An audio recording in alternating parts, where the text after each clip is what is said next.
to order. It is 9:31, if that's helpful for the recorder there.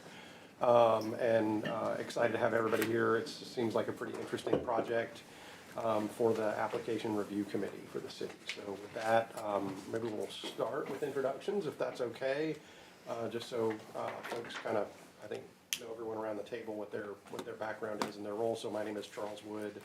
I'm the CEO for the Chattanooga Area Chamber of Commerce, and before that spent about 10 years serving as Vice President of Economic Development there. So happy to see another pretty interesting project come before us. Nadia, you want to? Sure. I am on the IDB since 2023. Have my MBA from the University of Tennessee, Chattanooga, undergrad there as well, representing District 6 in the Tyner area. I'm just the court reporter, Lori Robertson. Just.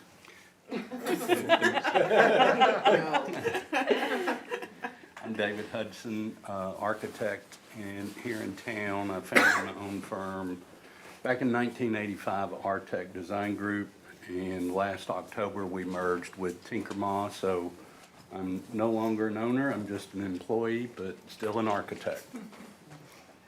Krista Manarino, I am the Executive Director of Local Services for Signal Centers. A little background is quite a bit of time working with the city, growing the arts a number of years ago, and currently, our organization is statewide, but it has offices all over town, including the Eastgate area, which is going to be interesting to just kind of hear what could possibly be happening on the Northgate side. My name is Greg Taylor. I'm in the advertising business, but not really here in Chattanooga, New York, and California. But I am president of Friends of Hickson, president of the Valley Brook HOA, president of the Hickson Kiwanis Club, and a lot of other things in Hickson. So Jeff asked me to participate in this. I'm glad to be here. I'm Susan Gilmore. I'm a realtor with Real Estate Partners Chattanooga, and I also serve on the Board of Zoning Appeals, proudly representing District 7. My name's Jim Floyd. I serve on the IDB with Nadia, and I guess my history is I've worked with an engineering firm that managed numerous infrastructure projects for the state and the city around the town, and currently own my own business. So. I'm Daisy Madison. I am a retired CFO for the city of Chattanooga for 29 years, and I am enjoying my retirement. And I'm retired. I say I'm no longer paid, but I still love working for the city and on behalf of the city.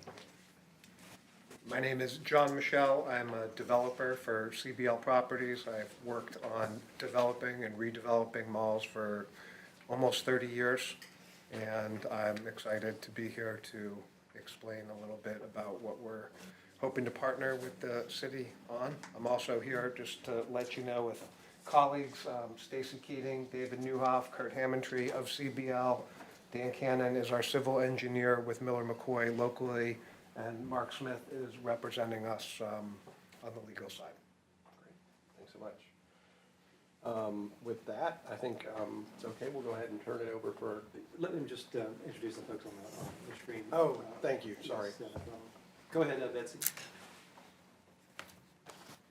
Sure. Hi, good morning, everyone. I'm Betsy Knotts. I'm an attorney with Bass, Berry & Sims. I'm here with my colleague, Mark Mamenhoff. I believe he's the phone number that called in. And we represent the city in the IDB. Thanks so much. With that, we'll go ahead and move to kind of a general, I think, introductory and educational session on kind of what is a TIF, and that'll be Winston that'll cover that. So thanks so much. Very good. Well, it's lucky. Let me see if I can't just pull up a document real quick here. And we'll get started in earnest. Hopefully this won't take too long. Has anybody ever been on an application review committee before? Daisy maybe has. Not in this capacity, but I've reviewed applications. Well, so I'm Winston Brooks, and I'm the Director of Economic Development here for the City of Chattanooga, and this is a great opportunity for us to discuss this morning, and looking forward to working with you. First of all, I want to thank you so much for taking your valuable time to come and serve on this committee, because it's really important for many reasons. I just want to talk a little bit about increment financing, so everybody understands the basics of it, and everyone here probably may have if they did their homework assignments, but if not, this is the time we'll kind of run through it real quick. So on this here, what's interesting is when you have tax increment financing, it's a financing agreement, and it sounds really complicated, but it's really not. So their base property tax. So if you think about a potential property sitting there and it's paying its base taxes, and it could be a green field, it could be a brown field, it could be a mall, it could be an office building. This program was put in place originally for blight, but it's come a long ways because it's such a popular and such an easy way to finance development that a lot of times cities haven't planned for in their capital budget. So what happens is you have your base tax, okay? And that base tax, by the way, is retained by the city all the time. They don't, for the life of this program, for 20 years. And then when development happens, the assessor goes back out every 4 years, makes an assessment, and now they've created an increment. So if it was worth $1 million, and then they do some development, and now it's worth $5 million, there's a $4 million increment, and an agreement that's guaranteed revenue that a developer then can go get bonded against or take to the bank. That's why it is so important, right? This is that financing agreement right there. And then at the end of the term, it becomes complete, it goes to the general funds of the city. And there's also, it's not like all the money, all the taxes go to the development project. There's a lot of taxes that are retained for schools, for debt service and other things. And the developer, right, people often want to know where the money comes from. What happens is the developer continues to pay the property tax as they normally would into the assessor's office. And then the agreement is that when it comes back in, the city then would pay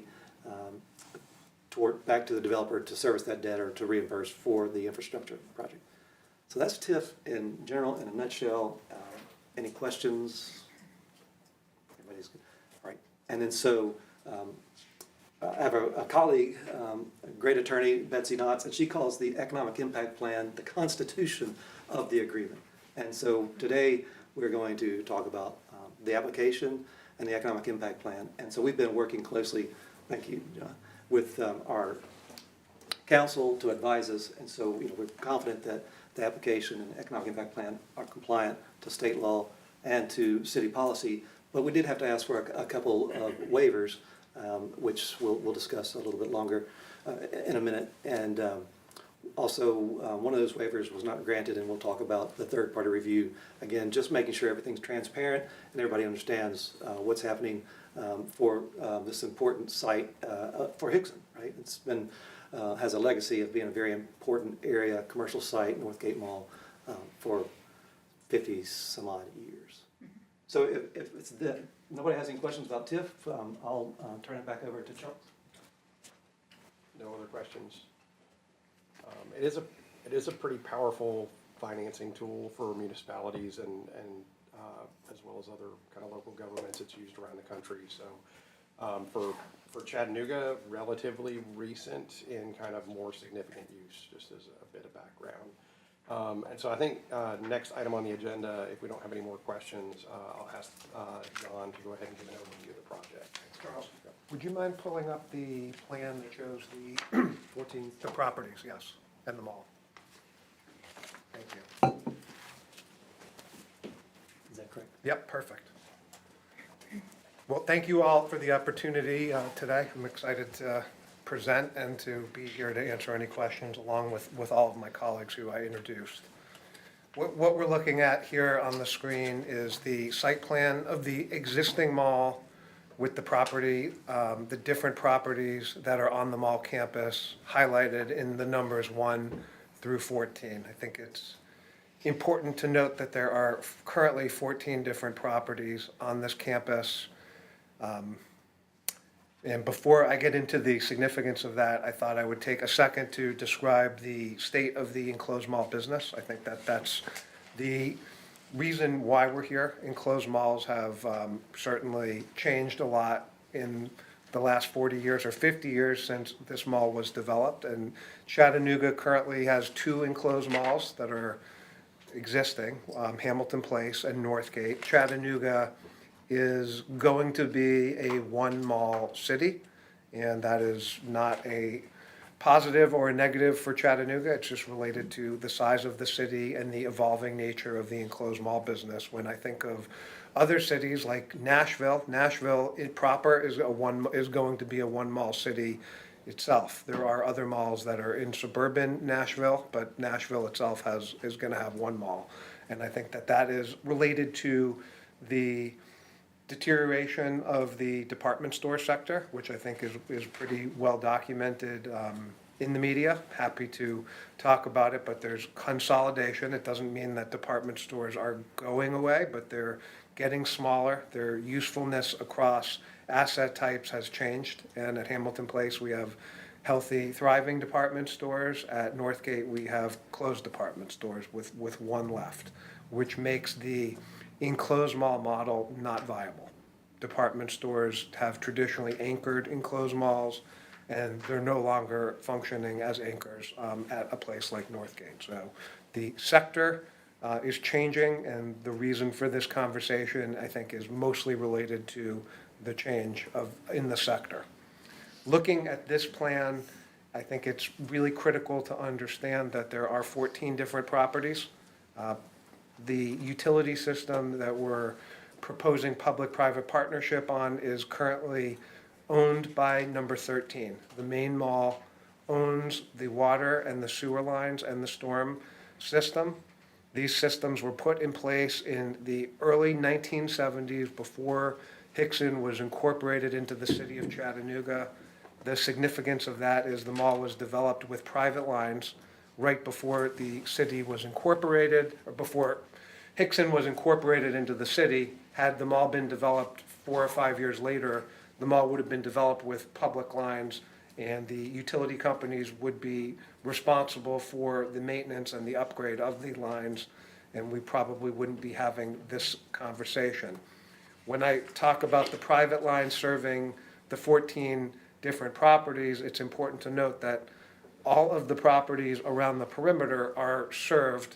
The customers of the properties are served by the private lines that the mall owns, that number 13 owns. So that means that private water and sewer is running through private lines to public customers. It's not a desirable situation for us as the owner of those lines, and I don't think it's a desirable situation for the city or the utility district. However, I don't want to speak for them, and I think that's why, but I do think that's why we're here with what I consider a joint initiative to fix this problem. So that's sort of the outline of the boots on the ground situation. We have a private line that services a number of public properties. It services over 20 businesses in addition to the mall's 40 or 50 businesses. The lines are in various states of disrepair. They need to be replaced and brought up to public standards from a consumption standpoint, from a safety standpoint, and most importantly, for the future of the mall from a redevelopment standpoint. So ultimately, the capacity and the quality of the line, the degradations of the lines, do not support any redevelopment. And without new utility lines, there's no business case to invest in the campus. The campus, the mall in particular, has seen its tax base erode over the last 7 or 8 years from about 1.1 million city-county taxes to $575,000 in city and county taxes. And again, we're talking about 13, 11, 14, and 12, the main mall campus, is where the values have eroded. And this proposed public-private partnership allows us to start investing in the reimagination of the campus. And without this investment, the campus is heading sort of toward a lowest common denominator future. With that, I open it up for any questions, and happy to. The two new developments, did y'all have a workaround there, or did it have to go into the existing infrastructure? So they go into the existing infrastructure on the ring road, but they've installed new infrastructure to their businesses. They're relatively low-intensity water and sewer uses. They're also high-visibility retail positions on the site plan, and by that, I mean, they're in highly desirable locations. 11 is at the front door of the property. Number 9 is at the real front door of the property. Number 13, number 14 are in the middle to the back of the property, and they do not lend themselves to the sort of redevelopment that took place on number 11. We are looking for more of a mixed-use town center type of redevelopment, stuff that involves higher intensity water and sewer uses, stuff like apartments, hospitality, potentially office, none of which would be developable on the existing lines like number 11 was with its low-intensity use. Does that make sense? I know I'm sort of Yeah. going kind of quick, but there's a lot of different reasons why we're here today, and one of them is that everything around the outside, all of the out parcels, 1, 2, 3, 4, 5, 7, 8, 9, 10, number 9 and number 11, have all been redeveloped. All of the useful increment, all of the useful value that could be applied to the redevelopment of the system has actually been purchased by those end users. And that's one of the things that makes this significantly different from a greenfield. If this was a new development, I think you could argue that those properties might fund some of the infrastructure that we're looking to fund. Here, we're talking about the weakest piece of property, not that it's a weak property, but the weakest of the whole property from a commercial standpoint, trying to be responsible for the infrastructure that supports the entire campus.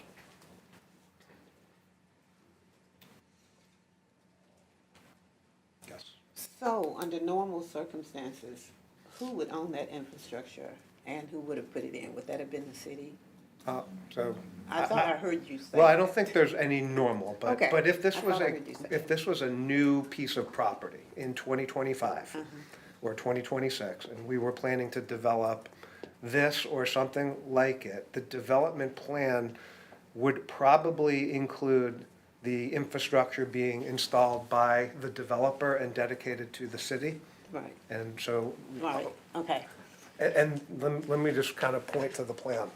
The challenge, the development plan would include selling these out parcels, the most valuable real estate, to third parties or developing them ourselves.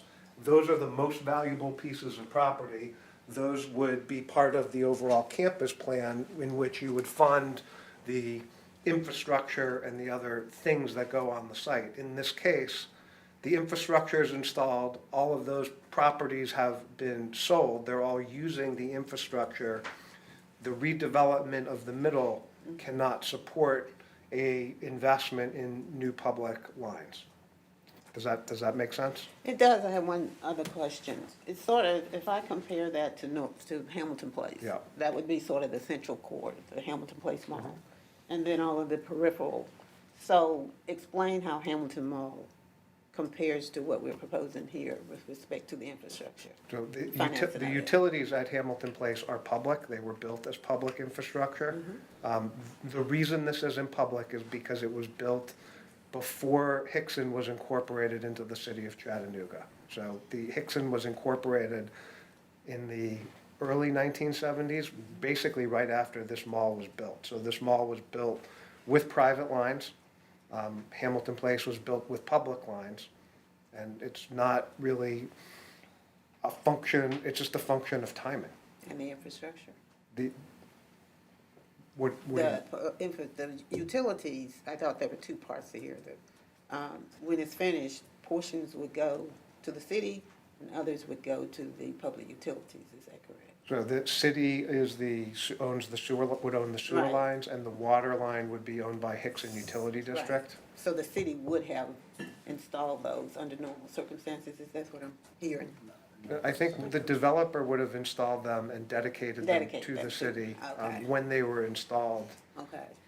The situation is they were installed before Got it. the city would take ownership. I understand.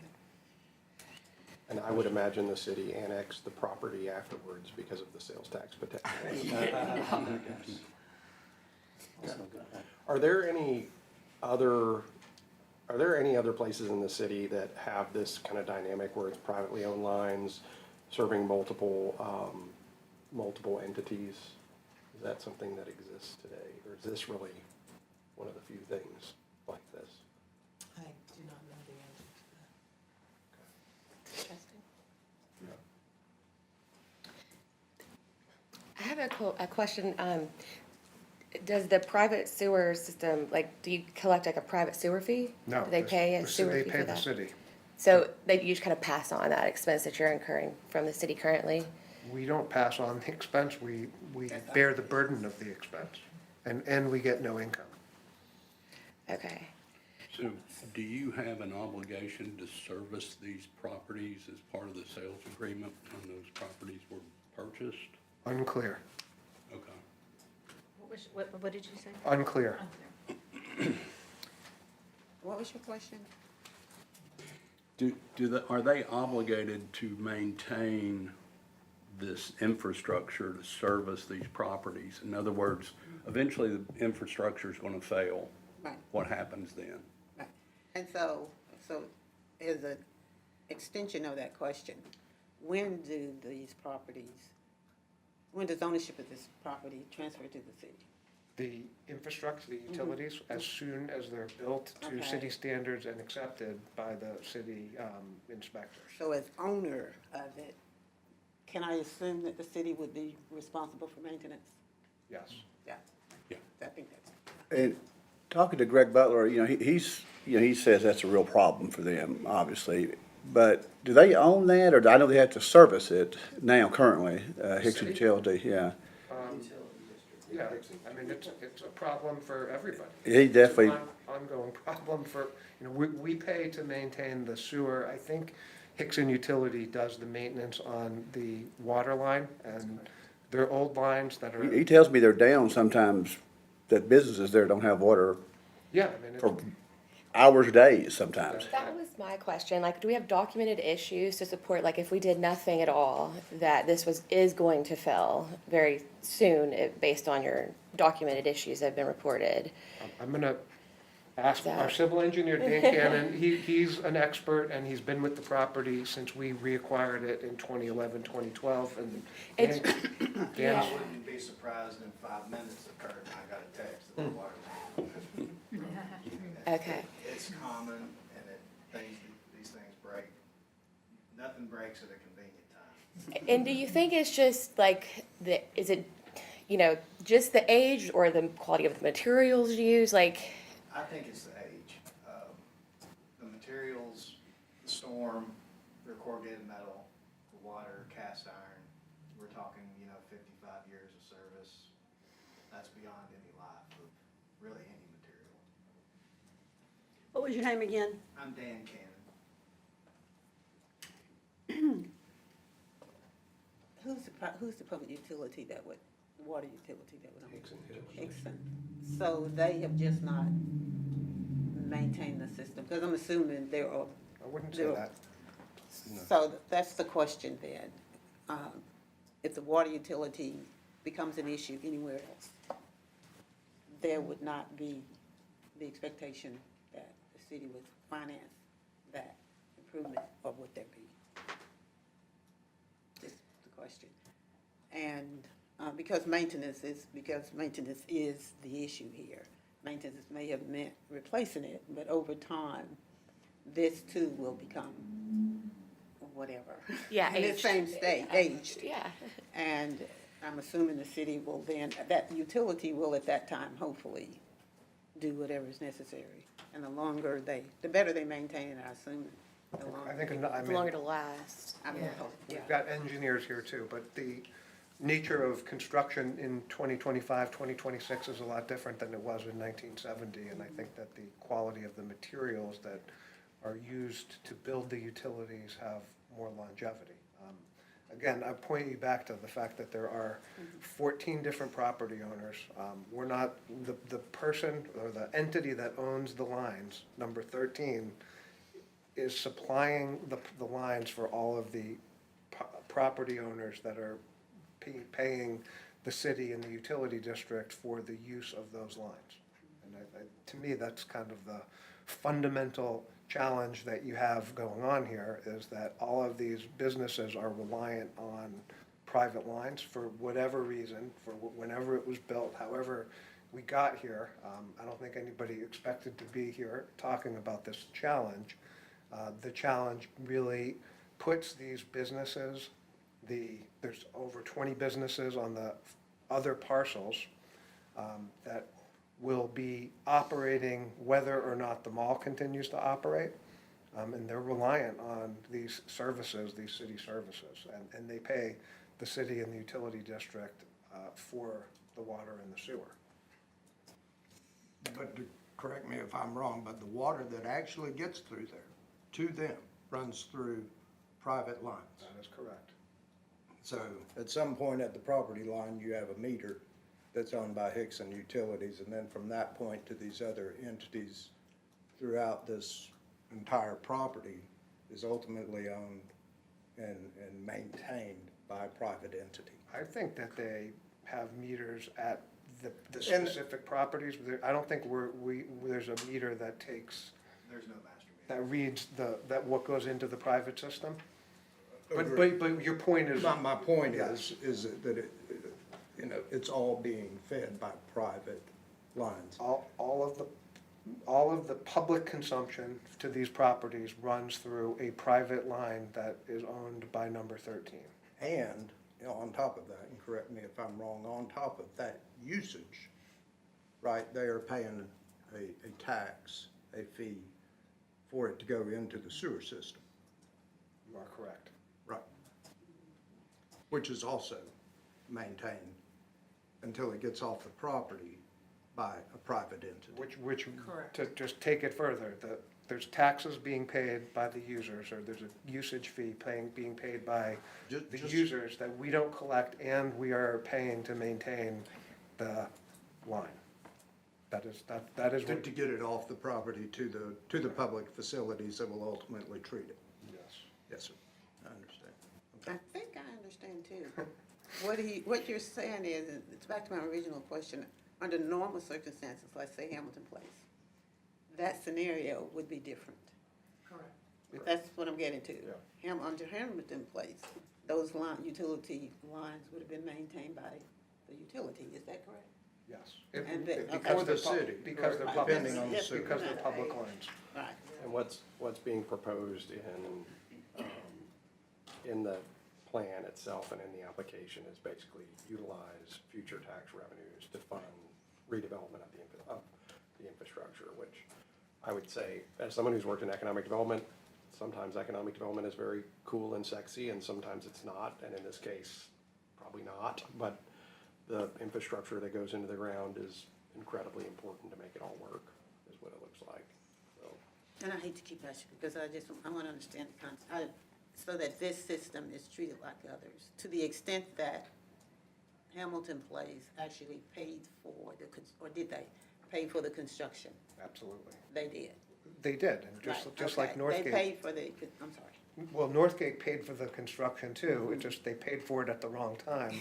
Yeah, You know, yeah. and that's, you know, it's not like we didn't do Okay. what the other one did, we're just in a different, you know, situation because of a variety of like facts that are not some sort of scheme or controlled by anybody, they're just the facts on the ground. Timing is everything. Right. So had they constructed it at the time and turned it over to the city like Hamilton Place did, or is that what Hamilton Place? Then we'd be in the same place. But the city didn't exist, or the city wasn't there. I'm just saying. if that Yeah, was- absolutely, okay. yes, you do understand it, and Okay. it's just timing. Okay.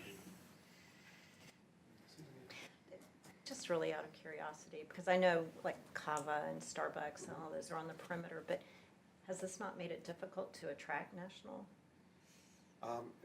At this point, it hasn't.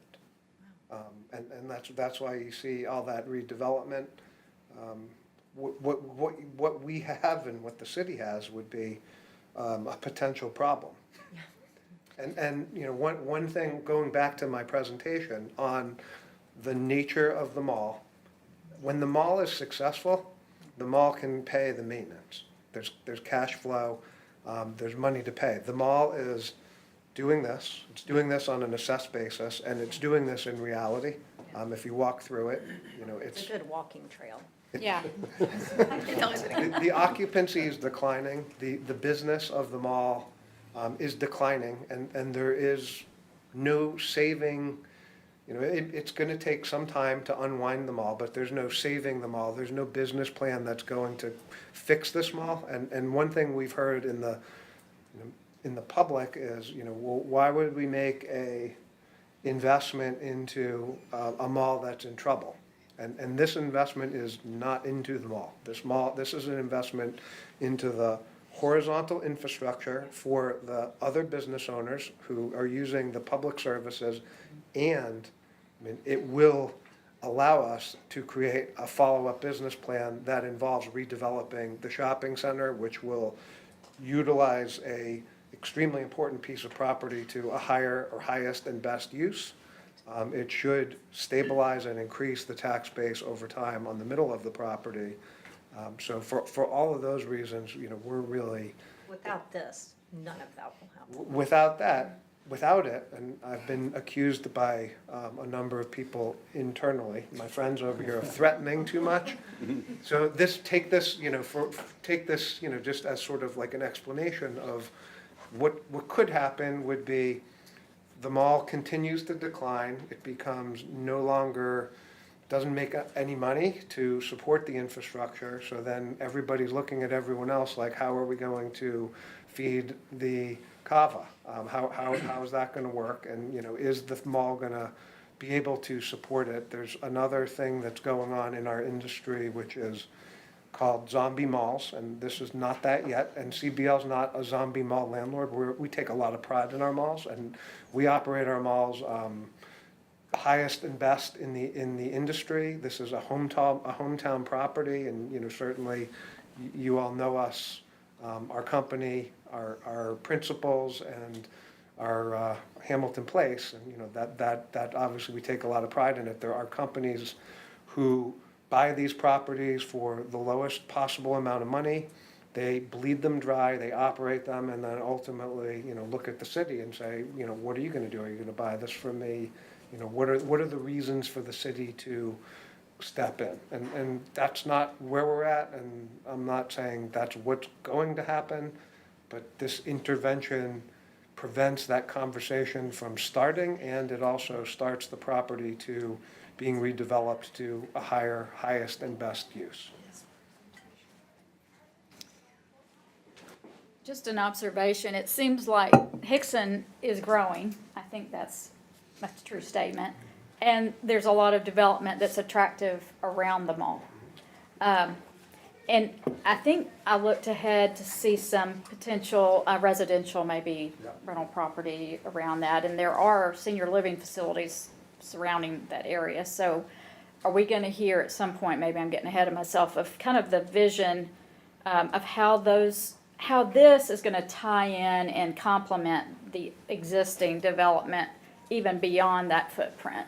Yeah, I think that's a super question, and there's another plan that we'll show you, which is the beginning of the redevelopment.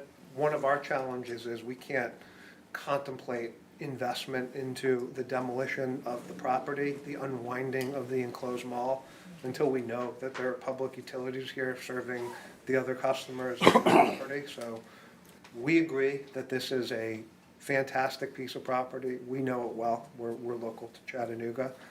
We do see a mixed-use town center, which is a pretty vague description. But what it means to me is mixed use, multifamily. So here, as part of the phase one, which would be immediately actionable with the upgraded utilities, is a apartment project shown between the former J.C. Penney and the existing movie theater. And I would say that project will be duplicated when the mall gets torn down, and it will be complemented by retail, commercial, perhaps more food, more beverage, perhaps some amenity space, walkability, modern concepts that are consistent with mixed-use development. They're consistent with the planning visions that have been circulated, approved through about the Hickson corridor and the Northgate property. Hospitality is big on our list, so all of those ideas are things that we'll be working toward when we know that we have a solution for the infrastructure challenge. Is there any talk of the library maybe doing something? I know they're wanting to expand. Apparently that library is used more than any other library in town or something. Definitely a conversation that we're aware of, and we've been, I don't want to say a part of, but if you actually look at, if you blew up this phase one plan, the library, we're showing a relocated library in the bottom right of the building.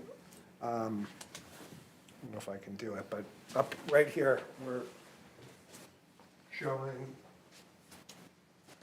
this is the word library. So in the corner, there's certainly an opportunity to include a new library in that project, and that's something that we've evaluated at this point, and we would love to accommodate if the city's ready to do that. You said phase one is a multifamily. It's proposed as a multifamily, yes. And so that project that you see on the screen is a surface park, 3-story multifamily project. Similar to what's on North Park.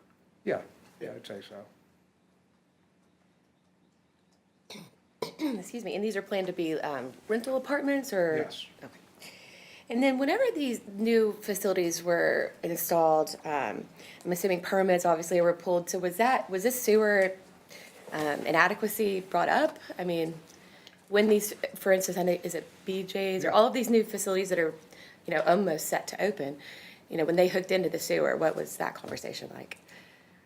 I don't want to speak for the city, but it's a conversation. I think everyone's looking at it, they're evaluating it, and So when they hooked in and they knew that this sewer wasn't adequate, I mean, so again, I don't want to speak for the city. I don't think that the city wants to prevent economic development and the low-intensity usage of BJ's, which, is a big commercial building, but it doesn't use a ton of water, it doesn't use a ton of sewer. okay. I think that it can be connected into the system at BJ's risk with respect to what's going to happen around the outside without creating too much change to what's going on, recognizing that what you're talking about would be a 90,000 square foot BJ's replacing 150,000 square foot Sears that was there previously. So it's not like the usage and the intensity of the usage is any different. It's actually lower than what was there.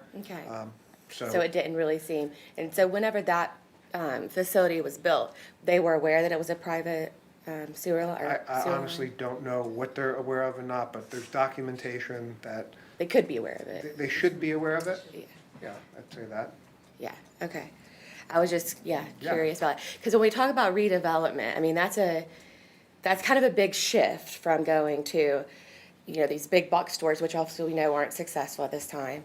And I see the need to increase the sewer capacity, and obviously transferring that over makes sense. But to add in a bunch of apartments, I mean, that's kind of changing the whole landscape in my mind of that area. I know we do have some of the assisted living facilities, I think 55 plus buildings back behind there, but I'm not sure of how that compares to what will be There's actually made. quite a bit of multifamily housing that's gone up Yeah. besides the assisted living Yeah, on North Park.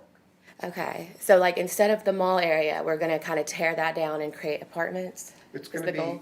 mixed use, so there'll be some apartments, there'll be a lot of retail, everything that exists on Hickson Pike and 153, that's gonna continue to exist, and then I would say that the characteristics of the site, if you drew a line down the middle of the mall, just pretending that we tore down the whole mall, the stuff from around the middle that faces out has very solid commercial characteristics, everything in the back does not. And I think they're gonna see a blend of housing, hospitality, and complementary commercial. So it'll be a little bit of everything is how I would say it, in a modern, walkable, green sort of format. Green, okay, yeah. And then you don't foresee any kind of like zoning issues with? No. switching, as long as the It's sewer. currently zoned CC, so it's currently zoned to support that Phase 1 project, and we're not trying to do anything that wouldn't be contained in the CC zoning classification. So no like public outcry of build this here is gonna be able to, These malls have been in the community, this mall's been I mean, here the for apartments though. a long time. I can't tell you how people feel about everything. And I certainly know that there's certain groups who don't want to see densification in places like Hickson. And what I would offer is, this is a dense, it's already a densely developed site. It's a infill site, which is kind of a weird concept. So what we're talking about would be just changing the way the density is utilized from a challenged, older format, enclosed mall that's not generating property taxes and sales taxes like it once was, to a modern tax generator that the community will have and be proud of and be able to use. I think of, I don't know if you're familiar with the development, there's a number of them all over Charlotte, and one in Northport, Florida, that's just this huge, I mean, it's a lot of residential, but it's all mixed use, you know, commercial. There's parks, there's, you know, concerts at night. It's almost like this just a really vibrant, dynamic community, you know, kind of structure. And it seems like there's enough real estate there that could possibly be, you know, the vision.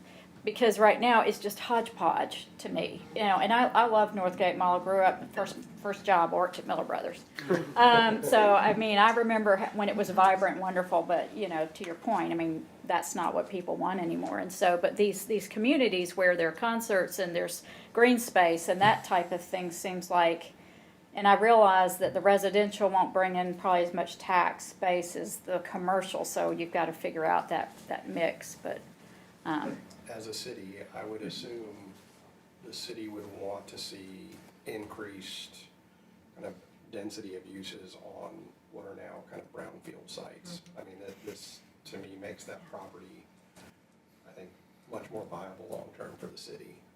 And rather than taking greenfield sites in outlying areas, I mean, the infrastructure, as far as roadway infrastructure, traffic infrastructure is there to support it.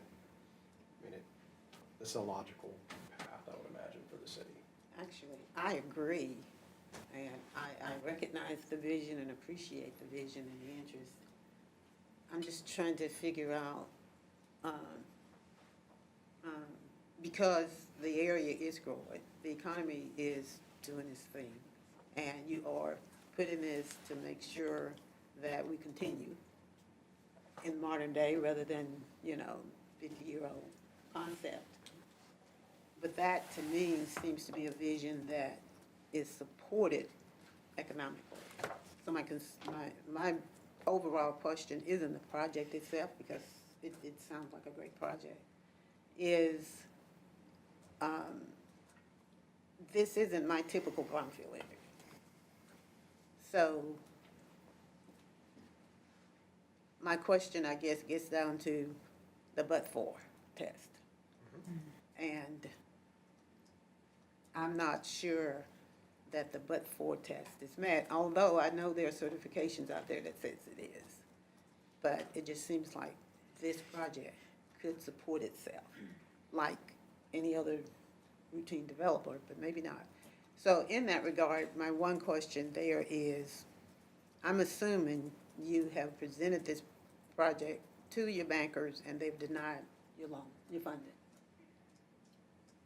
We have not presented it to financial institutions because there's currently zero return on the utility investment. So let me try to explain that in a way that everyone can understand. The infrastructure that we're talking about, the water, sewer, and storm, costs approximately $9 million. $0. The improvements need to be made to support the other properties before we can get to anything. So that, there's actually no return at this point associated with the infrastructure. I'd also point out that the demolition of the mall costs a substantial amount of money. So when I look at it, I'm looking at about $15 million of costs before we can start a project. So and I think people are studying this for the city, third-party reviewers are, and I think there's negative equity value in the land because of the infrastructure and the cost of demolishing the mall. I don't think there's a business plan that could even start without the utilities. Okay, again, so at the end of the day, you have not presented this, so you don't have a documented banker's refusal, because I consider this part of a bigger plan, just like any other, just like, let's say, maybe I'm wrong, maybe just like Hamilton Place. When they came in, they had to do exactly what you're talking about and then turn it over to the city, correct? So that financing plan included things other than the infrastructure. That's just my thoughts on the issue, but. I think for this committee, we've only got a couple roles. I do think the Yeah. but-for test is a question that certainly the IDB and city council have to be comfortable with. I think for this committee, though, we've got basically two things to vote on. One, is advising city council if the documents are compliant with IDB Board Act of the state, and then with the city's TIF policy, and then to vote to set the public hearing with IDB. So. Thank you for that clarification. So, okay, so we're not really recommending one thing or the other. It's just that we're just deciding whether or not we think this is a good project. Well, we're deciding whether or not this meets the, Yeah, so it's Meets not the even that, criteria? we're not actually even advising city council that we think this is a good project. We're advising city council has just met the process that was established in the TIF guideline and the TIF policy of the city, and then if it meets the state's tax increment, or meets the state's Industrial Development Board Act. And then we're also voting on approval of a date for the IDB public hearing. So those are the kind of the two things this committee is tasked with that we have to do. so the but-for test is not something I need to be concerned about. That's my understanding. I would say that that is true, however, that's a great point. And so the but-for is where we're looking at but-for upgrading and replacing this infrastructure, highest and best use would never happen. And that's based on the numbers that the third-party reviewer has come up with. We do have a draft, a one-page draft that was sent to us. Has the committee received that? So that was that third-party reviewer that was looking at the value of the project, the value of the property, the future investment in it, and then what this infrastructure would look like. Keeping in mind, historically, all of our TIFs have been tied to vertical projects. This is a TIF that is only for the infrastructure, which is different, which is why this has been such an anomaly when we're looking at projects. It's also why we asked for waivers. We asked the county and the city to review the waivers on this particular project. Again, it's new. We're using TIFs for infrastructure only, which we've never done in the past. In the past, we've always done TIFs for projects that had infrastructure associated with the project. In this particular case, there is no project. The project is actually the sewer. And so what we're saying is, or the infrastructure, what we're saying is, but for the 9 million for the water, the sewer, the stormwater, the additional future development would not happen. So the out parcels, that's limited that's limited development that can happen because it's so limited on water, sewer use. So the laterals that are coming off, that's what the current infrastructure can support. If we want higher and better use, and again, that's the hospitality, the multifamily, all of that requires new infrastructure. And so that's the but-for that we're looking at in this particular case. And staff feels like we've met the but-for. We've gone out and secured the third-party reviewer to validate that but-for. Yeah, and just looking at this from a logical standpoint, I'm trying to anyway. The development was done in the early 70s before the city annexed it. Okay, after that huge tax base came up, the city annexed it. So they've been collecting taxes for, 50 years, right? In addition to that, over the past 10 or so years, they've been collecting a sewer tax, okay, or a fee, whatever you want to call it. But the city's also been reaping some benefits off of, and it's based on the water usage of those properties. They get, a significant fee, but it runs through private lines, which, this only makes sense to me to utilize some tax increment funding in order to improve the infrastructure. You're talking about the infrastructure here, y'all. If we don't do this and these guys default, the sewers start backing up at Aubrey's. It's never a problem until the commodes don't flush. I think you completely understand it, and I'm happy that the explanation makes sense. Now, this isn't really a discussion to what they want to build, and in reality, what I see in here is that it's not written in stone what you want to build. That's still on the table, Correct. right? So that's not a point of discussion today. They're just giving us our best guess. Is that correct? Yeah, It may change, it may. and there's going to be other discussions about that in the future, I'm sure. That's correct. That happens at the IDB with the development and financing agreement, and that's where restrictions could be put into place as to were this project to be funded. There could be restrictions on the type of development that happens to prevent anything the city would not want to see. So we are only looking at, a use of tax increment funding for a failing infrastructure. Correct. And, 153 flooded the other day. I had a friend that's car, there's some stuff around there that need to be addressed. I live in that area. And knowing what I know, water lines that are 50 years old that are being maintained by a private business or a private entity, they're not gonna make a significant, they're gonna put a Band-Aid on it and move on. That means Aubrey's, that means whatever your other properties over here may or may not function on a regular basis. And as I said, if the commodes don't flush, we got a serious problem. So I'm just trying to make sure we stay focused on the issue at hand here. I mean, there are health concerns. I mean, there's health concerns that could affect the Hickson community or this. If this stuff isn't addressed. Yeah, we hadn't even talked about that, but I guess that's pretty significant. Yeah. And so I do want to reiterate, it's a private system.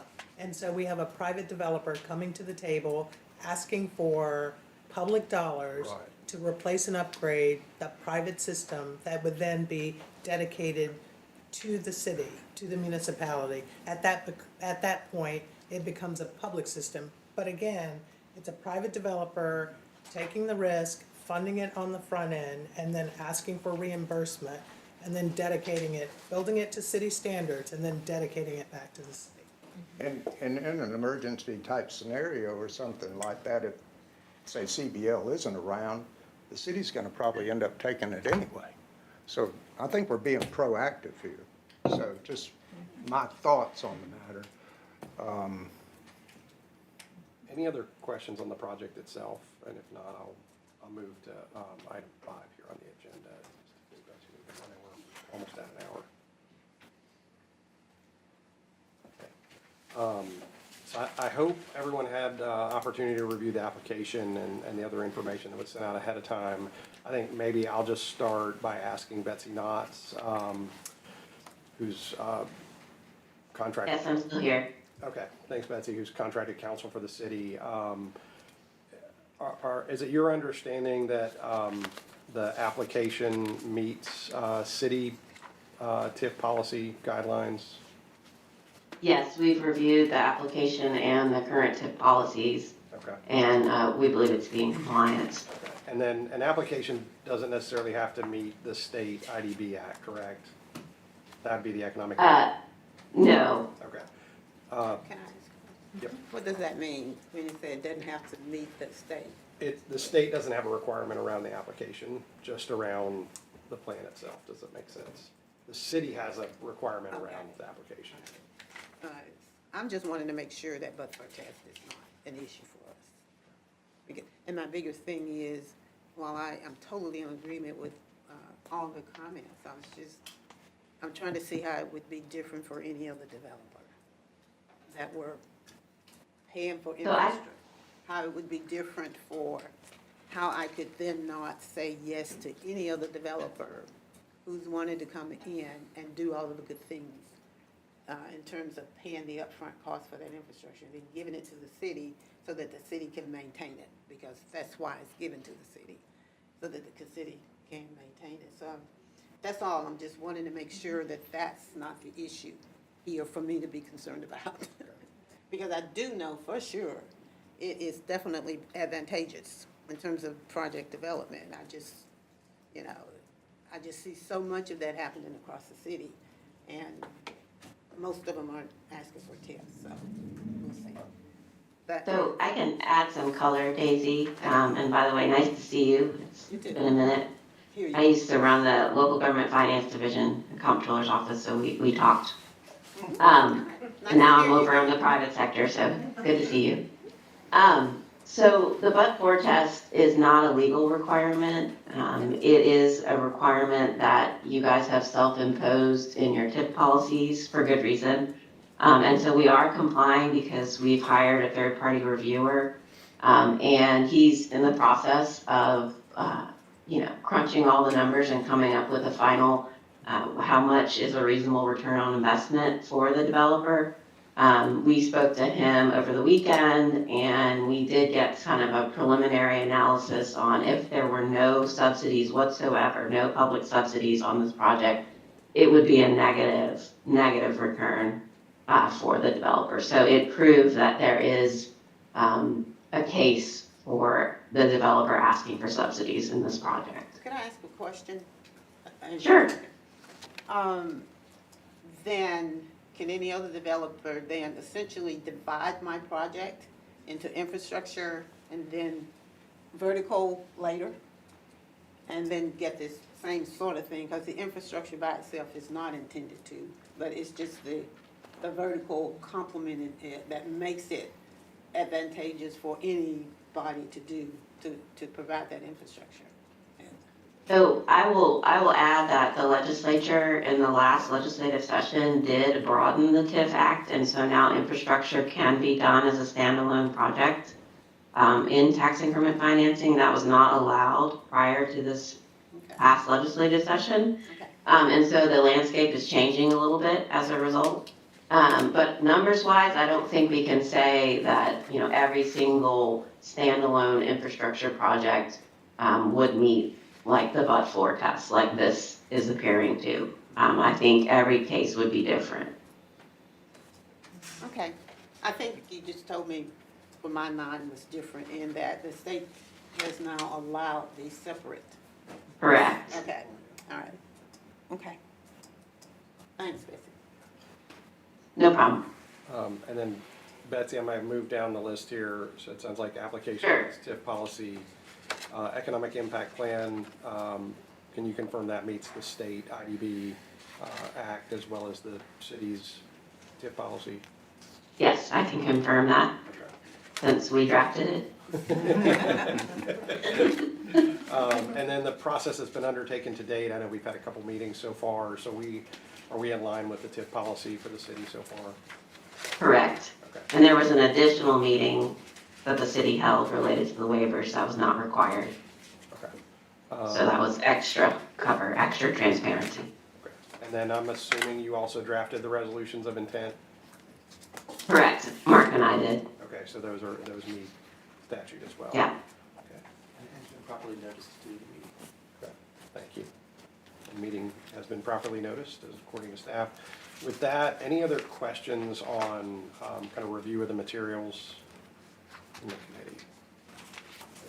So I guess just from the purpose of this meeting is based upon what Betsy has just said, we're gonna vote whether this is in compliance Correct. with the laws.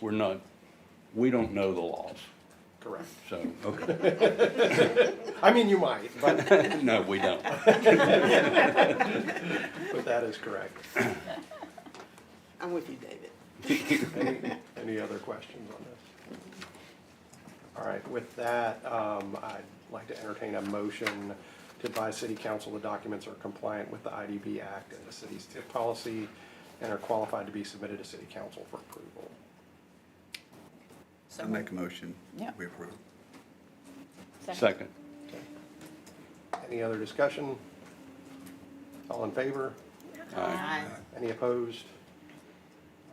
All right. And then we'll move on to item 7, to vote to approve a date for the Industrial Development Board to hold a public hearing on the Economic Impact Plan. That date is November 3rd during the regular IDB meeting. Is that correct?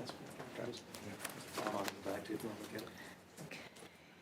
So if I Yeah. could, I do, don't kick me off the board. This would not be a time or place or appropriate, I'm assuming, for us to ask a question about the waivers.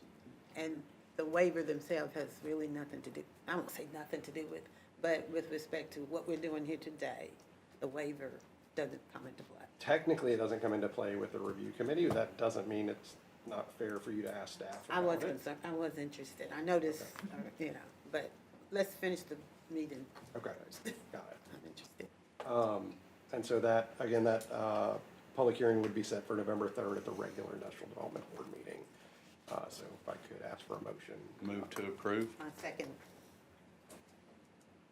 Any other discussion? If not, ask for a vote to approve. All in Aye. favor? Aye.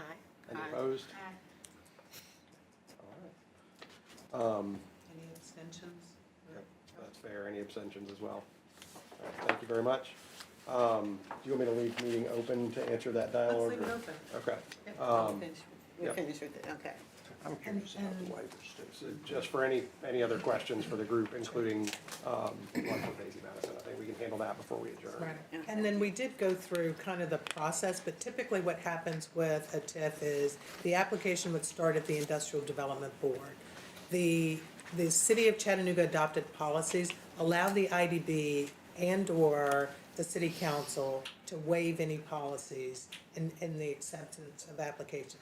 As an example, city-backed TIFs typically don't go through this process, they waive it. But developer-backed TIFs, where the developer is accepting the risk, we take them through this process. Again, typically starts with the IDB. Based on sort of the last 2 years of working with the IDB, we knew that the IDB would want to have the city approve the waivers, so we started at the city this time. And so we started at the city and said, hey, we have a developer, they're interested in this infrastructure TIF. It's not something we've done before. It's going to require some waiving of policies. City, would you weigh in on waiving those policies before we even take the application to the IDB? So that's where we started at the city. And the city reviewed a request for 3 waivers. It approved 2 of those waivers. And the last one, which was that third-party review, the but-for, the city said, hey, we're not willing to waive that. You've got to show us that they meet the but-for. And so that's where this third-party review that our outside TIF legal counsel has been working with the third-party reviewer to get that. We did receive a draft of that over the weekend, so we have kind of the draft cover page that kind of explains high-level the but-for. And we're comfortable with that. And so that was one of the waivers. And then, Winston, if you have the other 2, would you like to go over, do you have a particular question about one of the waivers or just Well, the I was looking them process? One of them's the term, isn't it? I think it has to do with the percentage of the increment that goes to the project or something like that. That's correct. It was So, 25. so what are you doing? Your extension, when you waived it, meaning what? All of it now goes or what? Tell me, what does that waiver mean? So, in a normal increment financing that we've all seen, where you have a project at the end, it's got vertical construction, and let's just say it was $100 million total project value. Then one of the waivers was the policy says that the increment can only be 15% of the total project. So in this case, there's not like a ratio to be created from the project, because the project is the infrastructure that needs to be replaced, which I think you said was around $9 million. Correct. So it's like the Is increment. it 9 or 15? It's 9 million present value. The cost of the 20-year tax was 15. Does that make Okay, sense? so that Yeah, was, I thought I Right. remember a bigger number here. Well, Isn't there some- they're both right, but Capital they're finance? used sort of Okay. interchangeably. And then the other one, it was the yeah, so that, Jim had said about the term. correct, so that first one was a maximum percentage of total cost, because there's no vertical against which to compare the infrastructure, that one didn't apply. And so that's where we asked for a waiver on that one, and that's the explanation that Winston just gave. The second one was a limit on allocation of gross incremental tax revenues. And so, again, that one was where we're looking at a choice of either a 10 years of increment at 75%, or 20 years of increment at the 60%. And so this is where we were asking for that to be waived, to allow the 20 years of increment for this particular project. The 20-year at 60 or 20-year without the 60? 20 years at the 60, At the 60, I at the believe. 60. I'm going off from memory here. It's the 20, it's a 75-25 split for 20. Okay. Explain that to me. Okay, Wasn't it, so, whatever the policy says, I know Right. it's, they have the, right, the policy says that if it's 10 years or under, it's, the increment's 25%. Yeah. And if it's over that, then it's 40%. So we asked them to waive it since we were trying to get the money together for the infrastructure. So it's, they went to 20 years, they gave them a more favorable percentage. which is 60. What is No, the the percentage? city retains 60 and they only get 40. They gave Give it, it the okay, 40. okay, I'm sorry. Yeah. It would have been, normally been the 15-year, but you gave them the 20-year to allow them to I have think more it's normally a favorable. 10, doesn't it? It can go from 10 10 to to 15, 15, and okay. we asked for the 20 on this one, correct. Okay. So those are the two waivers that the city council approved in order to move it forward. Had they not approved those, we would be bringing in an entirely different project to the table, but we needed those two waivers to make the infrastructure numbers work. And so that's, again, where we started and said, hey, approve these waivers, and then from there, we can then come back and accept the application. And then we went to the IDB and said, IDB, we have an application, it has waivers with it, the waivers have been approved. IDB said, yes, we'll accept the application, and the application fee, the $8,000 fee, application fee. And then the IDB says, okay, now set up an application review committee to review the application and the associated documents, which is the packet that we sent to you.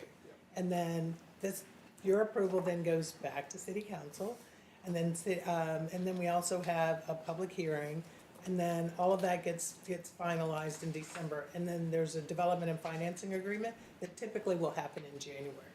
And so all in all, our process for a TIF, typically, I mean, we started in October, we'll end in December. We may have started in September. It's all a blur. But our process typically takes about 4 months to go through. Some municipalities do it in 6 weeks. Staff has already heard me say that the Oracle TIF in Nashville is 2 public meetings. That is it. Yeah. For the largest TIF in state history. So we have a very onerous tax and grid financing process. And some of that is just for, it's clarity, it's transparency, and so that's why we have roughly 7 steps to approve a TIF, to get a TIF district designated and in place. And so what that does is, it puts us in a situation where there are times when developers would like to see public financing, a public-private partnership, but they're not willing to go through this process. Because at the end of the day, you have a developer and a development team that's coming to the table in 7 different public meetings in order to discuss a project. It's great for transparency, and we hear different questions every time, which is fantastic. And then we take the feedback and the questions that we heard from this committee. There are minutes that will be drafted from this meeting. We incorporate all of those questions and those responses into the next presentation that will be the public hearing that will go through city council and IDB. for clarification, the policy says that we can ask the city council for waivers. Yeah, I saw that. I just wanted to know what it was, it wasn't outside. One last thing, we're finished, right? One last thing, I just, no. And we're still open. We're still I open, just- I haven't we're adjourned the still meeting open. yet, so. No, I just wanted to, let the developers know that we appreciate them doing what they're doing. Our questions, mine in particular, has to do with the fact that this is a public entity. It is something that the citizens want to feel like they're being treated fairly with respect to other developers.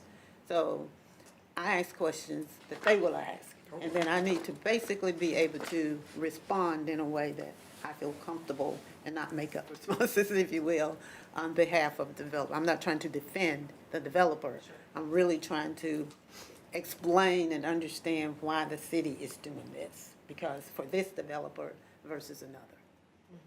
So I hope you guys I understand think that, we appreciate it. honestly, I think they're great Yeah. questions. It's, Yeah. it's a, confusing topic. It is. And we don't take our position in any community, specifically this community, lightly. Yeah. And we definitely are a huge taxpayer here, and also we all live here, or most of us live here. So it's a big deal for us. And appreciate the board, appreciate the city, and appreciate your questions. I just have two comments. I appreciate your questions, Daisy, and appreciate, you're interested in doing this. And I would love to see, we move forward to have a larger public process in terms of envisioning what can happen around that entire area, because I do think there's a lot of opportunity there. And I think many minds could contribute to some really good ideas that would make it very attractive, and therefore, we recuperate the investment quicker if it's something that appeals to everyone and That's a great. attracts folks. I would agree with that, because it's important to get the community that you're involved in on board with what you're doing, And I know this has been a controversial kind of topic, like, do we come in and fix this private? Well, why wasn't it planned ahead for instance? But to that point that you were making, Jim, is that, this is kind of a requirement at this point, just to keep things moving down as they're supposed to. I get that the need is definitely there. I think just, Chattanooga just does like to really thoroughly analyze and make sure that we're making the right moves with our tax dollars. Totally, appreciate that. Krista, this has been sort of publicly in an overall discussion for the Regional Planning Committee for the Hickson corridor. So there has been public input, not specifically, well, there has been some specifically for this, just kind of like envisioning what it could be, and it's very similar to a town center type situation. So there has been some thought brought into this area already.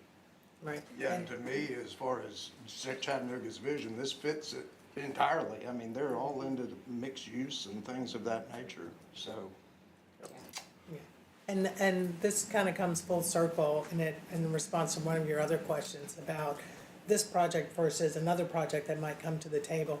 So typically on the economic development side, we look at all of the regional and economic development plans that come through both the Regional Planning Agency, Chattanooga Chamber of Commerce. We take those plans and all of the economic development partners in the ecosystem. What we do is we flag particular projects so that, for instance, under the RPA regional plan for Red Bank Hickson, one of the recommendations was to redevelop the Northgate Mall. And so, again, we flag those items, so when a project comes to the table, we can say, hey, the community fed into this plan and provided some input. So if a developer comes in and they're either on the mall or touching anywhere in close proximity, we examine those applications. And we've done that for other areas around town as well. And so that kind of, those plans, while they're sometimes broad, they also provide some scope and direction for us when it comes to entertaining public financing projects, because we know, okay, this fits into a plan that was approved and adopted by either the city council or the county commission when it comes to looking at is this a project that we would want to entertain? So that provides us some guardrails so that if another project were to come to the city and present a project, we would first look to see, are they in any of those sort of 11 approved plans that have been adopted by city council? And then we would move from there. But you know, to that point, I saw on the application, I thought there were two boxes to that effect, and neither one of them was checked. One was it already in the capital plan? It was not in the capital And then I plan. thought the other one was something else. I don't remember. And I didn't think that was, but that's perfect. That's what I would have expected, but I thought I didn't see that. But I Okay. probably missed it. Well, if you find that later on, that particular point, The application, there's two boxes. You got the one that's under the capital plan. I don't remember what it is. and so we did said, so it was not in the city of Chattanooga's capital plan Right. to do That was- any kind of infrastructure improvements for the Northgate Mall area. Yeah. And then it was also not in the Hickson Utility District capital plan, because we did reach out to, the president and general manager of the Hickson Utility District on those pieces as well. Yeah. And so typically the way that works is if it's in the capital plan, then it's already being planned for, so there's no reason to do it to. Yeah. And so this, in this particular case, it was not in the capital plan. I would argue against that point. Either way. If it's in the capital plan, that's all the more reason to leverage taxing for financing the budget. That's, as someone who's set them up in multiple places otherwise, Yeah. that would be a very normal thing to do. For whatever reason, it was not viewed that way. Aren't capital plans developed on what the city owns? They Yeah. are, They don't own this. not right now, correct, which is why I wasn't in a plan. Right. Well, I'd like to thank the committee. I know you guys spent some time Yeah. going through some material that is not exactly fun reading. And so definitely want to thank the committee for your time and effort in that and taking your time out today on this project. I think what you heard from this group, especially from folks who are pretty engaged in the Hickson community, is this has a lot of potential Oh, it's in the county. for Hickson. So having this move forward, I think is pretty exciting. So thank you for that. Thank you, committee members. With that, unless anyone has anything else they want to cover, I'll adjourn the meeting. All right? But you have a plan for the city. I mean, for, anyway. No. Take a bagel, coffee with you. All right. This meeting is adjourned in that case. Thank you all. You're welcome, Dixon.